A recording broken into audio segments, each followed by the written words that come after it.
kembali dan jumpa lagi dalam acara pendalaman Alkitab singkat pada hari ini. Saya bersyukur bahwa kita masih bisa bertemu walau melalui media ini. Salam hangat dari kami, saya dan istri serta dengan anak. Senantiasa mendoakan saudara sekalian dimanapun Anda berada. Dan kita selalu kuat dan selalu mengingatkan satu dengan yang lain dalam doa-doa kita. Dalam pendalaman Alkitab kita pada hari ini, kita akan sama-sama menggali dari 1 Petrus 2 ayat 19 sampai dengan ayat 21. 1 Petrus 2 ayat 19 sampai dengan 21. Sebab adalah kasih karunia jika seorang karena sadar akan kehendak Allah menanggung penderitaan yang tidak harus ia tanggung. Sebab dapatkah disebut pujian jika kamu menderita pukulan karena kamu berbuat dosa, tetapi kamu berbuat baik dan karena itu kamu harus menderita. Maka itu adalah kasih karunia kepada Allah. Sebab untuk itulah kamu dipanggil. Karena Kristus pun telah menderita untuk kamu dan telah meninggalkan teladan bagimu supaya kamu mengikuti jejaknya. Saudara yang terkasih, kehidupan kita di muka bumi ini penuh dengan dinamika kehidupan. Memang perjalanan hidup kita tidak pernah akan baik-baik saja atau mulus-mulus saja. Kalau ada orang yang berkata bahwa orang percaya tidak akan mengalami pergumulan atau masalah, itu berarti engkau sedang dibodohi atau sedang ditipu dengan satu halusinasi kata-kata yang membuat kita hanya menstimulasi cara berpikir atau motivasi manusia sementara ini.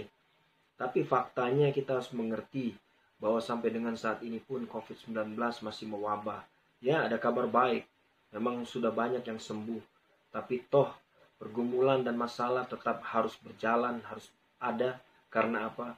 Tuhan menggunakan instrumen-instrumen masalah tersebut hanya untuk membuat kita lebih rendah hati lagi dan lebih menyadari bahwa dunia ini bukan rumah kita selama-lamanya.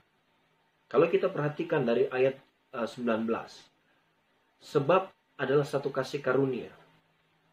Kalau kita sadar bahwa ada kehendak Allah yang terjadi di dalam dunia ini, dari keadaan situasi, dari masalah yang terjadi, atas izin atau kehendak Allah, dan kita sadar itu, dan kita pun menanggung penderitaan yang harusnya kita tidak tanggung, itu adalah kasih karunia.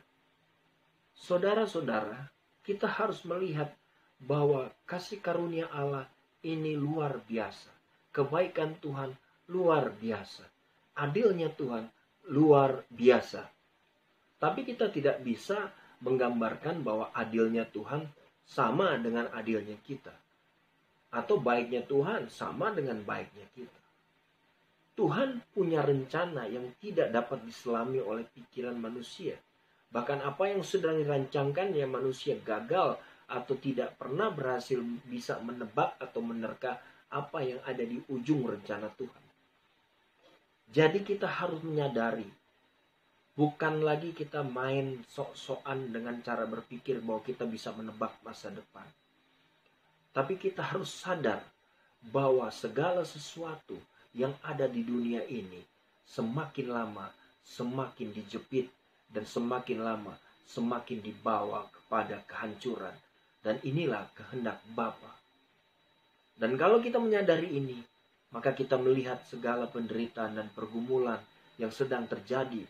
Walaupun menurut kita seharusnya tidak kena atau tidak layak kena. Itulah kasih karunia Allah. Maka kita akan menyadari bahwa di balik masalah ada kebaikan Tuhan. Tentunya kalau kita lihat ayat 20, gak mungkin seorang melakukan kejahatan, dia menerima pujian. Kecuali yang memuji itu adalah orang-orang di komunitas kejahatannya. Seorang yang bisa melawan seorang polisi, dia akan dipuji oleh orang-orang jahat. Dia akan disanjung, dianggap sebagai bos. Tapi dia sedang keluar dari jalur hukum atau tatanan yang ada. Dan dunia normal saja mengatakan bahwa dia tidak bisa dipuji.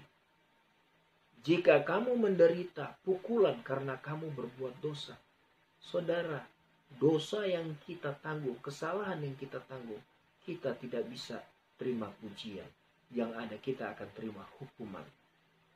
Tetapi jika kita sudah berbuat baik dan karena itu kamu menderita, maka itu adalah kasih karunia pada Allah. Saudara mungkin bertanya, saya sudah berdoa, saya sudah baca firman, saya sering mendengarkan CD dan mendengarkan renungan harian, bahkan Sunday Bible teaching saya selalu mendengarkan. Dan saya baik, saya selalu menolong orang, memberikan diakonia di mana-mana. Tapi kenapa saya harus mengalami penderitaan? Jawabannya ayat 19. Memang engkau tidak berhak atau tidak layak menerima pergumulan dan penderitaan tersebut. Tapi Anda harus sadar bahwa itu adalah kebaikan dari Tuhan bagi Anda. Karena ada sesuatu yang Tuhan sedang kerjakan di luar akal pikiran kita yang mendatangkan kebaikan bagi diri kita. Kebaikan bagi diri kita bukan bicara mengenai kelipat gandaan harta atau kenaikan posisi jabatan. Tapi kebaikan untuk diri kita, yaitu proses pengikisan manusia lama kita semakin lama, semakin mencapai titik di mana Tuhan inginkan. Dan ini luar biasa. Semakin kita dekat kepada Tuhan, semakin kita sakit. Karena apa? Karena daging ini harus dilepaskan. Masa lalu kita harus ditanggalkan. Jabatan, prestasi, keakuan kita harus ditanggalkan. Dan ini sakit. Tapi itulah faktanya. Tidak ada yang menyenangkan. Karena menyenangkan diri kita adalah jauh dari Tuhan. Tapi menyenangkan Tuhan, kita harus tidak menyenangkan dunia ini. Maka saudara-saudara, memang itulah kita dipanggil.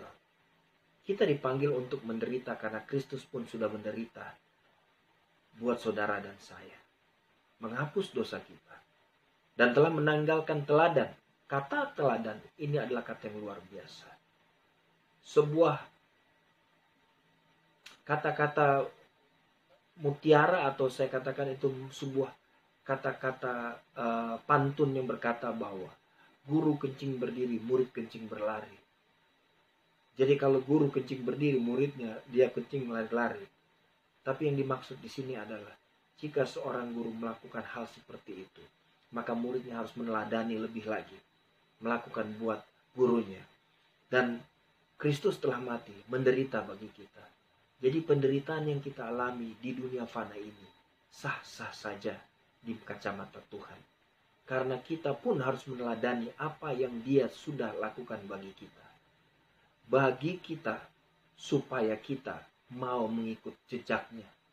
Saudara yang terkasih, pendalaman firman kita pada hari ini, kita belajar satu hal, bahwa segala sesuatu yang terjadi, baik wabah COVID-19, ada kebaikan Tuhan terjadi bagi kita semua. Walaupun secara dunia normal, kita sepertinya sedang terpuruk atau sedang tidak normal. Tapi itulah, kita bukan abnormal, tapi kita abnormal bagi kemuliaan Tuhan. Itu yang terpenting. Menjadi sama sesuai dengan rencana Tuhan. Serupa dengan Yesus, sempurna seperti Bapa. Itulah tujuan akhir kita. Saudara, mari kita selesai dengan diri ini. Dengan berkemas-kemas dan menanggalkan manusia lama kita. Sehingga pada saatnya nanti kita dapat selesai dengan sempurna. Dan Bapa menemukan bahwa perjuangan kita di kesementaraan ini menyenangkan hati Bapa.